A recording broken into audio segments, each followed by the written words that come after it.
स्वागत है आपका एक और नए वीडियो में। इस वीडियो में हम जानेंगे एलएसआई का फुल फॉर्म अर्थात एलएसआई का पूरा नाम क्या होता है। तो बिना टाइम वेस्ट किए वीडियो को शुरू करते हैं। LSI full form L large, S scale, I integration.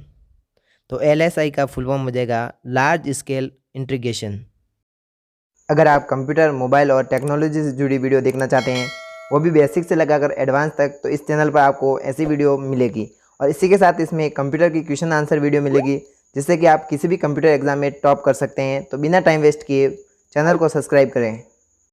Video पसंद आने पर लाइक शेयर ज़रूर करें और कमेंट करके बताएं कि वीडियो आपको कैसा लगा। इसी के साथ इस चैनल पर आपको मिलेगी कंप्यूटर, टेक्नोलॉजी और मोबाइल से जुड़ी हुई वीडियो। इसी के साथ कंप्यूटर की क्वेश्चन आंसर वीडियो, जो कि आपको हर कंप्यूटर एग्जाम में टॉप करवाएगी। तो तब तक के लिए सीखते रहिए ऐसा इंडिया के साथ। वीडियो देखने के लिए आपका दिल से धन्यवाद।